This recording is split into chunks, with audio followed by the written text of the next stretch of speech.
இப்படி பேசிக்கிட்டே இருக்கிறியே, என்ன அர்த்தம்? புரியாம பேசாது.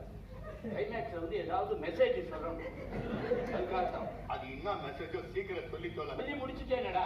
நாஸ்டா கூட தூண்டல சார், பசி இருக்குது சார். தெரியும்டா, எல்லாருக்கும் பசிக்கும் தெரியும். அதனால தான் அந்த அந்த ஆப் அதை வந்து சீனு போன்ல போட்டுண்டு, அதே ஆப் நானே போட்டுண்டு 15 ஸ்பெஷல் மீல்ஸுக்கு ஏற்பாடு பண்ணிட்டேன்.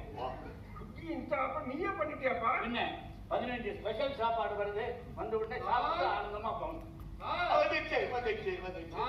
யார் சார் சிவராமனிங்க? என்ன தெரியல? அடே கணேசன், என்னையா இது வேஷம் மாத்திட்டேன்? சார், பேங்க்ல விஆர்எஸ் வாங்கிட்டேன், இங்க ஜாயின் பண்ணிட்டேன். அங்க விட இங்க சம்பளம் ஜாஸ்தி. ஆமா, சாப்பாடுலாம் வந்துருச்சா? நீங்க ஆர்டர் பண்ண சாப்பாடுலாம் வந்துச்சு, டெலிவரி பண்ணியாச்சு. Very good. அந்த 15 சாப்பாட்டையும் ஓரமா இறக்கி வச்சிடும். 15 இல்ல சார், 150. 150.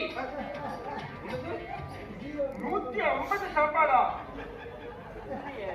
நான் செல்போனை வச்சுட்டு ஆர்டர் பண்ணும்போது 15 தானே போட்டேன். அநேகமா அது கை நடுக்கத்துல இருந்து சைக்கிளை சேர்த்து. இதுதான் சிக்கல் Sivaraman. This is a stage creation presentation.